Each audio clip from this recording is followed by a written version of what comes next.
During the funeral, many highly respected Jedi Masters such as Yoda and Mace Windu were there to pay their respects along with Anakin, Obi-Wan, Queen Amidala, and Palpatine. Now, of all the people that were there, why wasn't Count Dooku? I mean, even Jar Jar was there. Dooku was Qui-Gon's master, and it was his death that helped push Dooku over the edge of committing to leaving the Jedi Council and joining the Sith. As much as I searched the novels and as much as I wanted to find the answer for this, there isn't one. Plain and simple, there's zero answer to this that I could find. However, I can hypothesize a reasonable answer in Galaxy that would make sense. Dooku at this point in the timeline had just been hit with the news of his former apprentice dying. This drove him over the edge. He was already disillusioned with the Jedi Order for a while now, and he was planning on leaving, but this was what set him off. In the Legends Darth Plagueis novel, he said this to Palpatine before Qui-Gon's demise. Dooku blew out his breath. "Perhaps it's something we can discuss in the future.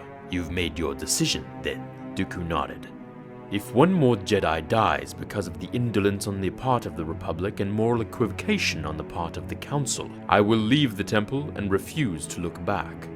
That right there. Qui-Gon died, and it was the final catalyst to make Dooku leave the temple and refuse to look back. The Council's decision to send Obi-Wan and Jin to the fight on Naboo was purely political and not a place to put more Jedi at risk. In the novel, Palpatine asks if Dooku told the Jedi just why he left, whereas Dooku informs him that he was extremely vague with them and didn't give much of an answer due to his utter disgust with them and what the Order had become. If Dooku showed up at Qui-Gon's funeral, he would have been near Yoda, who was his former master, and Mace Windu, who was also Yoda's apprentice, as he was at one point as well. He would have definitely spoken up about the Jedi's meddling with politics and causing the death of Jedi like Qui-Gon Jinn, his apprentice, which would go against his plan of keeping quiet and becoming Darth Tyrannus in the shadows. Now, I'm pretty sure if Dooku showed up, and this is purely my speculation, that he would have lashed out with the dark side brewing in him already, now that he wasn't tied to being a Jedi, and he would have possibly fought his former Jedi friends out of anger over Qui-Gon's burning corpse. That really wouldn't have ended well, and it would have tipped him off much quicker as to his allegiance with the dark side, and possibly to connect the dots sooner with his role as the Separatist leader.